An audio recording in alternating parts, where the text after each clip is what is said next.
Hello everyone, welcome to G centric. और पिछले lecture तक हम लोग equivalent with respect to sources के ऊपर कुछ अच्छी बेहतरीन प्रॉपर्टी देख ली थी। अब उन्हीं प्रॉपर्टी के ऊपर हम लोग कुछ न्यूमेरिकल करते हैं ताकि प्रॉपर्टी हमारे तन मन में बस के रह जाए, ठीक है, ताकि हम गलतियां नहीं करें। चलिए क्वेश्चन प्रैक्टिस करते हैं। Question number 47, find I1 I2 and V। कहां नजर आ रहा है I1 I2? I1 यहाँ, I2 यहाँ पे और V यहाँ पे, ठीक है।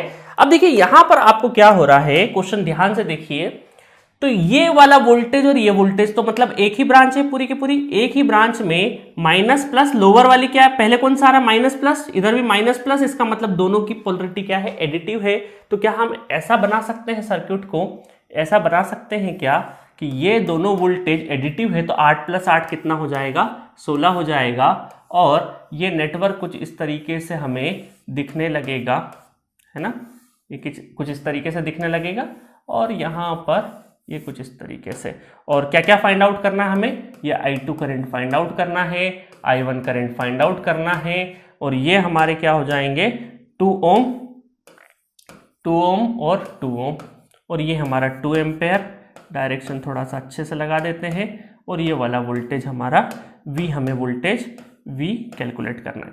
अब देखिए सर्किट जैसे हमने ये प्रॉपर्टी लगाई, ये प्रॉपर्टी लगा के 16 वोल्ट बनाया तो हमारे लिए बहुत ही आसान हो गया। अब आपको ये बात तो पता हो गई होगी कि देखिए ये जो 16 वोल्ट है, ये इसके ये और ये पूरी ब्रांच और ये पूरी ब्रांच, ये तीनों के तीनों क्या है, पैरेलल में है। इसका मतलब हम यहाँ से ये बोल सकते हैं कि यही 16 जो ये दो टर्मिनल के बीच में 16 वोल्ट, तो इन दोनों टर्मिनल के बीच में भी 16 वोल्ट ही लगेगा और इन दोनों टर्मिनल के बीच में भी 16, क्योंकि तीनों के तीनों क्या है, पैरेलल है। तो हम ये बोल सकते हैं कि यहाँ पर आ गया है आपका 16। तो अब यहाँ पर क्या है, ओम्स लॉ लगा दोगे तो I1 करंट कितना आ गया, 16 / 2 दैट इज 8 एम्पेयर, ठीक है। तो 8 एम्पेयर आ गया। और यहाँ पे कितना जा रहा है, 2 एम्पेयर इधर जा रहा है, 8 एम्पेयर इधर जा रहा है। तो KCL लगा देते हैं इस A पॉइंट पे। तो हमने लगा दिया KCL 8A। इनकमिंग कितना है I2 + 2, आउटगोइंग कितना है I1, और I1 कितना है 8 उधर चले जाएगा तो I2 कितना हो जाएगा 8 - 2 दैट इज 6 एम्पेयर, ठीक है। तो दो आंसर हमारे फटाफट आ गए प्रॉपर्टी लगाने से। चलो अभी बहुत सारे बच्चे नोडल लगाने लग जाएंगे। अभी नोडल सिखाया नहीं है ना, अभी जो सिखाया उसी के ऊपर क्वेश्चन करना है। अभी अपना दिमाग नहीं लगाना है, मैं आपको बताऊंगा, दिमाग लगाने के लिए टाइम दूंगा। और जब दूंगा ना तब नहीं लगेगा तो फिर मुझे बुरा लगेगा, ठीक है। अभी आप सीखो। चलो अब क्या करें हम लोग, अब हमें पता चल गया, देखिए ओरिजिनल सर्किट पे आ जाते हैं। अब हमें ये पता चल गया कि यहाँ पे जो करंट है वो आपका 2 एम्पेयर है, और यहाँ पे जो करंट है आपका ये दैट इज I1 कितना हो गया 8 एम्पेयर, ठीक है। तो अब वोल्टेज निकालना तो KVL घूमना पड़ेगा। अब यहाँ से प्लस माइनस एंट्री ली है तो 2 × 2 4, ठीक है। और ये कितना है हमारा 16, तो KVL घूम जाते हैं तो कितना हो जाएगा V - 4 - 16 = 0। तो V = 16 और 4 20, तो V क्या आ जाएगा 20 वोल्ट आ जाएगा। तो तीनों आंसर हमारे क्या हो गए, फिक्स हो गए, ठीक है। तीनों आंसर हमने निकाल दिए। तो प्रॉपर्टी का यूज किया हमने। चलिए नेक्स्ट क्वेश्चन देखते हैं। क्वेश्चन नंबर 48, सेम क्वेश्चन दिया है, सेम क्वेश्चन प्रीवियसली, बट यहां पर पोलरिटी बदल दी, माइनस प्लस और प्लस माइनस। इसका मतलब 8 - 8 क्या हो गया, 0 हो गया। और 0 का मतलब क्या है, 0 वोल्ट, वोल्टेज 0। वोल्टेज 0 का मतलब क्या है, शॉर्ट सर्किट ब्रांच। बिल्कुल शॉर्ट सर्किट ब्रांच बना सकते हैं हम लोग। तो यहां पर ये आपका वोल्टेज 0, क्योंकि 8 - 8 0, और ये आपका 2 ओम, ये 2 एम्पेयर, ठीक है।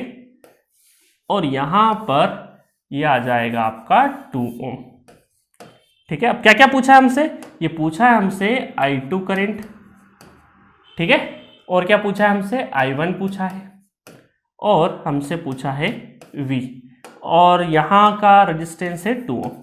प्रॉपर्टी लगाने के बाद ये ब्रांच क्या हो गई आपकी शॉर्ट सर्किट, क्योंकि 0 वोल्ट का मतलब है शॉर्ट सर्किट। अब दिखेगा यहां 0 वोल्ट है, अगर ये दो टर्मिनल के अक्रॉस अगर 0 वोल्ट है तो इन दोनों के अक्रॉस भी तो क्या होगा 0 वोल्ट होगा, इन दोनों के अक्रॉस भी क्या होगा 0 वोल्ट होगा। तो 0 वोल्ट हुआ तो यहां पर इस ब्रांच में क्या करंट जाएगा, क्या नहीं जाएगा, क्योंकि I1 कितना हो जाएगा, वोल्टेज 0 / 2 दैट इज 0 एम्पेयर। तो इसका मतलब है देखिए बहुत काम का, ये कितना हो गया 0 एम्पेयर करंट जा रहा है, और यहां से कितना आ रहा है 2 एम्पेयर। तो केसीएल लगाओगे तो 2 एम्पेयर इधर जा रहा है, बट I2 क्या है, I2 और 2 एम्पेयर एक दूसरे के अपोजिट है, इस वजह से I2 क्या हो जाएगा, -2 एम्पेयर I2 हो जाएगा। ठीक है, चलिए अब वोल्टेज V लगाना है तो KVL घूम जाइए, KVL घूमना है तो इधर घूमो चाहे उधर घूमो, बात तो एक ही है। चलो इधर घूम जाते हैं तो KVL घूम जाएंगे तो कितना हो जाएगा, +V और प्लस माइनस, तो ये कितना हो जाएगा 4 -4, 2 × 2 4 और 0 तो इक्वल टू 0, तो V इक्वल टू कितना हो जाएगा 4 वोल्ट।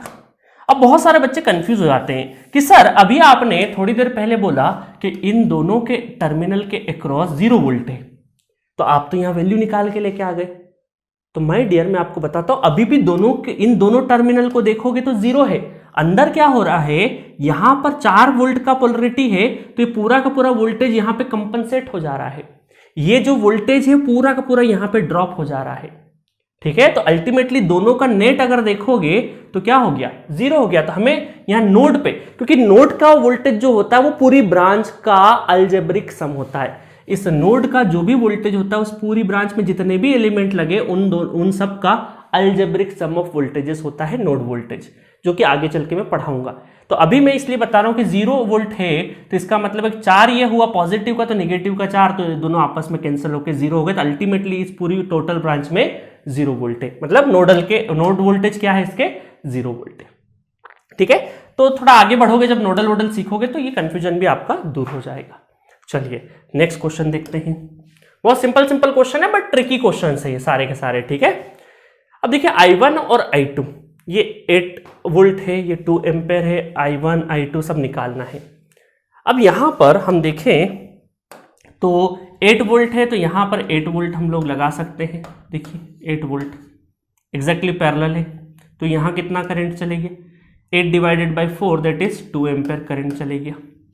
ठीक है, और यही 8 सब जगह पे है। देखो ये 8 है ना, इन दोनों नोड के क्रॉस भी 8 होगा, इन दोनों के क्रॉस, तो यहां पर भी कितना होगा, 8 होगा। तो 8 हुआ तो यहां पर कितना हो गया, I1 तो निकल गया, 8 / 2 दैट इज 4 एम्पेयर। ठीक है, 4 एम्पेयर निकल गया। अब क्या है, अब आपको सिंपली I2 निकालना है, तो क्या मैं इस पूरे को एक ही नोड कंसिडर कर सकता हूं? बिल्कुल कर सकता हूं, क्योंकि सबका पोटेंशियल क्या है, एक ही पोटेंशियल पे है। इसका मतलब है कि मैं इसको एक प्रॉपर नोड कंसिडर कर लेता हूं, और यहां पर ये सारी ब्रांचेस में इस तरीके से करंट जा रहा होगा। ठीक है, मैं थोड़ा सा डिफरेंट कलर यूज कर लेता हूं। तो ये हो गया आपका I2, और यहां जाने वाला करंट 2 एम्पेयर। ठीक है, ऊपर आने वाला 2 एम्पेयर है ना, करंट सोर्स से आ रहा है, और यहां जाने वाला 4 एम्पेयर। तो क्या मैं इस पॉइंट पे KCL लगा दूं, KCL एट A, क्योंकि एक ही पोटेंशियल है। तो I2 incoming plus 2 ampere incoming, बाकी दो क्या है 2 + 4 आउटगोइंग। तो 2 से 2 क्या हो गए, कैंसिल हो गए। तो I2 कितना हुआ, 4 एम्पेयर I2 हो गया। 4 एम्पेयर क्या हो गया आपका, I2 हो गया। ठीक है, 4 एम्पेयर कितना हो गया आपका I2। मजा आया? ठीक है, तो ये रहा 49 क्वेश्चन। नेक्स्ट चलते हैं। So question number 50, half century मार चुके हम लोग क्वेश्चंस की। ठीक है, क्या पूछा है, सिंपली फाइंड आई पूछा है आपसे। अब देखिए यहां पर कई बार हमारा दिमाग नहीं चलता है। देखो सोर्सेस है, ये करंट पूछा है हमसे, ये क्या पूछा है हमें, आई पूछा है। ये करंट आ रहा है यहाँ पे, देखिए यहाँ पे बैटरी भी लगी है, मतलब एक वोल्टेज सोर्स है और एक करंट सोर्स है। तो किसकी जीत रहेगी, इररिस्पेक्टिव ऑफ वोल्टेज सोर्स वही करंट की वैल्यू फ्लो होगी। ये ऑलरेडी मैं एक नोट पॉइंट में लिखवा चुका हूं आपको। ठीक है, तो यहाँ पर ये 25/7 और इधर से कितना आ रहा है 4/7। बस KCL लगाना है हमें। तो A पे हम लोग क्या लगा दें, KCL एट A। तो कितना हो जाएगा, इनकमिंग कितना है 4/7 इनकमिंग प्लस IB इनकमिंग है, आउटगोइंग कितना है 25/7। उधर चले गया तो 25 में से 4 गया 21, 21 / 7, 7 × 21 that is 3 ampere. 3 ampere current. दिखने में बहुत आसान क्वेश्चन है, बट बहुत सारे लोग गड़बड़ कर देते हैं। आपको लॉजिक नहीं पता हो तो ये वोल्टेज सोर्स में अटक के रह जाते हैं कि बहुत सारे स्टूडेंट ये सोचने पे ले जाते हैं, है ना, मैंने देखा है ऑफलाइन में, कि करंट सोर्स के करंट को भूल जाते हैं। इस बैटरी से कितना करंट होगा सर, इसको भूल जाते हैं। यहाँ पे करंट की इस बैटरी से कितना करंट होगा, और यहीं पे पेन अटक जाता है 10-10 मिनट, नहीं सॉल्व कर पाते हैं। यकीन मानिए नहीं सॉल्व कर पाते। आपको लग रहा होगा कि सर क्यों नहीं सोच पाएंगे, ये आप बहुत ही बेसिक से पढ़ा रहा हूं, इस वजह से आपको बहुत इजी लग रहा है। अदरवाइज अगर कॉन्सेप्ट सही नहीं है तो इस तरह का न्यूमेरिकल भी स्टूडेंट से नहीं बनता है। दिल्ली, बेंगलोर, हैदराबाद की बड़ी बड़ी कोचिंग में जाने वाले स्टूडेंट, 400-400 बेंच में बैठने वाले स्टूडेंट कई बार नेटवर्क के सिंपल प्रॉब्लम 1 साल पढ़ने के बाद भी नहीं बना पाते हैं। बिलीव मी, होता है ऐसा। अगर आपके पास सही ढंग से कंटेंट नहीं हो, सही ढंग से आपने एक सही रोड मैप से नेटवर्क नहीं पढ़ा है तो दिक्कत आती है। ठीक है, चलिए question number 51, find I1 and I2।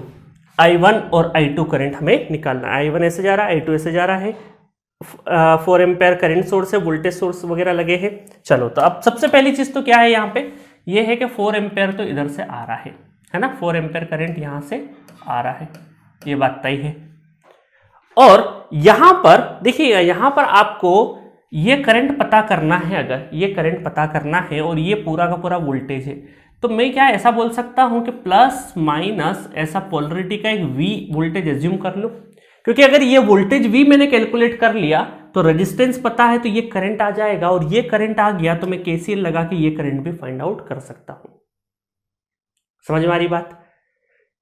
तो मुझे ये V निकालना बहुत आसान पड़ेगा, क्योंकि मुझे KVL घूमना है, और KVL घूमते से ही +8 minus V minus 18 equal to 0, तो V इक्वल टू कितना हो जाएगा, -10 वोल्ट। तो अब मेरे पास दो रास्ते हैं। 10 वोल्ट जैसे माइनस आ जाता है तो बहुत सारे लोग कंफ्यूज हो जाते हैं। आपको कंफ्यूज नहीं होना है, क्योंकि आपको मैंने बेसिक से चीजें पढ़ाई है। जैसे माइनस आ जाए तो आपके पास दो रास्ते हैं। पहला कि जो हमने पोलरिटी एज्यूम करी उसको उल्टा करें, बट हम लोग नहीं करते उल्टा। क्यों? क्योंकि हमने जो पॉजिटिव साइन लगाया उस करंट की डायरेक्शन को ध्यान में रखते हुए लगाया, अपनी मर्जी से तो नहीं लगाया, है ना। ये करंट नहीं होता और फिर हम मर्जी से करते तो और पलटने का सोचते, बट हमने इस पॉजिटिव क्यों लगाया? क्योंकि ये करंट की डायरेक्शन हमें गिवन थी, और गिवन करंट की डायरेक्शन के हिसाब से हमने सोचा कि पॉजिटिव से एंटर करेगा, तो हमने पॉजिटिव लगाया। आप में से बहुत सारे स्टूडेंट कर सकते हैं उल्टा, बट हम रिवर्स नहीं करेंगे, कोई दिक्कत नहीं, माइनस के साथ लेके आगे करेंगे, आगे बढ़ेंगे। जैसे कि अगर मैं बढ़ूं आगे, तो यहां मैं ऐसा बोलूं कि I1 अगर मुझे निकालना है तो I1 होगा V divided by 2, V divided by 2, और V की वैल्यू क्या है, -10 है, डिवाइडेड बाई 2, तो दैट इज -5 एम्पेयर। ऑटोमेटिक मेरा I1 क्या आया है, -5 एम्पेयर आया है, क्योंकि मुझे I1 की जो डायरेक्शन गिवन है उसी के हिसाब से करंट निकालना है। मैं पोलरिटी चेंज करके इस गिवन डायरेक्शन को चेंज नहीं करूंगा, नहीं तो मेरा आंसर गलत हो जाएगा, प्लस माइनस में मिस्टेक हो जाएगी। तो मेरा I1 का आंसर क्या है, -5 एम्पेयर है। मुझे पता है माइनस का मतलब उल्टा फ्लो होना, बट क्यों? क्योंकि उसने डायरेक्ट क्वेश्चन देने वाले ने डायरेक्शन फिक्स कर दी है करंट की, और उसी को ध्यान में रखते हुए हमने वोल्टेज पोलरिटी का डायरेक्शन सेट किया है। इस वजह से हमने उसको माइनस रहने दिया, एज इट इज हमारा करंट देखो -5 एम्पेयर आ गया। उस हमें टिक भी -5 एम्पेयर ही करना, क्योंकि गिवन डायरेक्शन के साथ ही निकाला है हमने। चलो आगे बढ़े। चलो यहाँ KCL लगाना है, तो KCL एट ए, तो इनकमिंग कितना है, इनकमिंग है 4 प्लस I1 भी इनकमिंग है, इक्वल टू आउटगोइंग कितना है, I2। अब देखो यहाँ पे I1 की जो वैल्यू वो रख देना, कोई दिक्कत नहीं है, 4 -5, क्योंकि I1 क्या है, -5 है, इक्वल टू I2। तो देखो I2 भी क्या आया, I2 भी आपका आया -1 एम्पेयर। ठीक है, क्योंकि डायरेक्शन बदल देते तो बहुत कुछ गड़बड़ हो सकती थी। देखिए, मैं ये नहीं बोलता हूं कि डायरेक्शन नहीं बदल सकते, बदल सकते हो। किसकी डायरेक्शन की, पोलरिटी की, जो हमने बनाई है वो डायरेक्शन आप बदल सकते हो, बट उस बदलने के साथ साथ आपको बहुत सारी चीजों का ख्याल रखना पड़ता है। तो क्यों ही अपने दिमाग में मेमोरी स्टोरेज बढ़ाना, आपको जो जिस तरीके से गिवन है चलते जाइए, ऑटोमेटिक। जहां आप तो अपने जो डायरेक्शंस गिवन है उसके हिसाब से KCL लिखा, जहां माइनस की वैल्यू थी वो वैल्यू पुट कर दी हमने, बस ऑटोमेटिक आंसर आ जाएगा। इसमें लोड लेने वाली कोई भी बात नहीं है। ठीक है, चलिए नेक्स्ट क्वेश्चन करते हैं हम लोग। क्वेश्चन नंबर 52 इस लेक्चर का लास्ट क्वेश्चन और इस टॉपिक का भी लास्ट क्वेश्चन है। ठीक है, in a given circuit I2 equal to 2 ampere if R equal to 20 ohm. कहां गिवन है R ये है आपका, R कितना गिवन है आपको, 20 ओम गिवन है। ये आपको वैल्यू गिवन है 20 ओम। उस केस में ये I2 का कितना करंट आ रहा है, 2 एम्पेयर आ रहा है। अब देखिए, यहां पर I2 2 एम्पेयर है और यहां पर रेजिस्टेंस की वैल्यू 20 ओम है। जब 20 ओम थी तो इस ब्रांच में करंट कौन सा फ्लो हो रहा था, करंट तो ये करंट सोर्स वाला है वही फ्लो हो रहा था, 3 एम्पेयर। 3 एम्पेयर इधर फ्लो हो रहा था, 2 एम्पेयर इधर जा रहा था, तो इधर भी कुछ ना कुछ करंट जा रहा होगा, है ना, करंट जा रहा होगा कुछ ना कुछ। अभी हमें कैलकुलेट करने का नहीं बोला था, हम लोग निकाल नहीं रहे, बट जा रहा होगा कुछ ना कुछ, है ना। 3 इधर से आ रहा, 2 उधर चले गया तो 1 इधर चले जाएगा, 1 एम्पेयर ऐसे चले जाएगा देखा जाए तो। अब आगे क्या पूछा है, find I2 if R equal to 10 ohm. आपसे क्या बोला है कि हमें बताओ कि I2 फाइंड आउट करो जब R की वैल्यू 10 ओम हो जाए, मतलब R इक्वल टू 10 ओम हो जाए, तो क्या ये R की वैल्यू के हिसाब से क्या हमारा इस ब्रांच में करंट बदल रहा है? नहीं, करंट तो अभी भी स्टिल 3 एम्पेयर ही है, स्टिल 3 एम्पेयर है। जब 3 एम्पेयर करंट यहां पे फिक्स है और यहां का करंट क्या बदलेगा? नहीं बदलेगा, क्योंकि इस रजिस्टर की वैल्यू से ना ही हमारा इस ब्रांच में करंट बदल रहा है। जब इस ब्रांच में ही करंट नहीं बदल रहा है तो ये I2 के ऊपर भी क्या है, करंट बदलेगा क्या? नहीं, तो I2 अभी भी क्या आएगा, 2 एम्पेयर ही आएगा। इसका मतलब हम ये बोल सकते हैं I2 is independent to the, I2 is independent to the resistance value, dependent to the R। R से इंडिपेंडेंट, R की वैल्यू कितनी भी बदलो, आपका अगर इस ब्रांच का करंट फिक्स है तो ये करंट भी आपका फिक्स रहेगा, 2 एम्पेयर ही आएगा। तो ये करंट आपका क्या हुआ, 2 एम्पेयर हुआ। अब बहुत सारे बच्चे कंफ्यूज होते हैं, सर ये N1 N2 क्या, ये एक N नेटवर्क बना हुआ होगा, ये N2 कोई भी एक नेटवर्क, बड़ा सा नेटवर्क होगा, हमें नहीं मतलब। इस नोट के बाद हमें नेटवर्क के बारे में कोई इंफॉर्मेशन नहीं है, इस नोट के बारे में, नेटवर्क के बारे में कोई इंफॉर्मेशन नहीं है, हमें सिर्फ फोकस इस पे करना है, ठीक है। तो मजा आया होगा। इस क्वेश्चन को एक बार में बहुत सारे स्टूडेंट समझ नहीं पाते हैं, बट थोड़ा सा ठंडे दिमाग से सोचोगे तो ऑटोमेटिक समझ में आ जाएगा।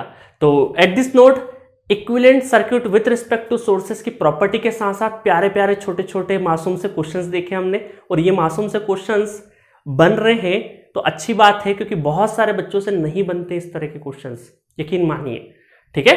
तो नेक्स्ट लेक्चर से हम लोग हमारा जो यूनिट 4 में क्या क्या खत्म हो गया, अब तो हमने बहुत सारी चीजें खत्म कर ली है इस लेक्चर के साथ में। हमने यहाँ पे equivalent circuit with respect to sources वाली टेक्निक भी फिनिश कर ली है। अब नेक्स्ट लेक्चर से हम लोग इक्विवेलेंट RLC नेटवर्क देखेंगे, बहुत ही मजेदार, और आपके 12th क्लास के फिजिक्स के कॉन्सेप्ट भी चेक होंगे। और जो लोग डिप्लोमा होल्डर है तो डरिएगा मत, बिल्कुल 12th अगर नहीं भी पढ़ा है तो बिल्कुल बेसिक से बताऊंगा, हर छोटी छोटी चीजें, और खासकर इक्विवेलेंट रेजिस्टेंस निकालना सिखाऊंगा, और बहुत ही मजेदार तरीके से। और गेट में भी इस वाले सेक्शन से क्वेश्चन आते हैं, ठीक है। तो मिलेंगे नेक्स्ट लेक्चर में इक्विवेलेंट RLC नेटवर्क के साथ। Okay, thank you.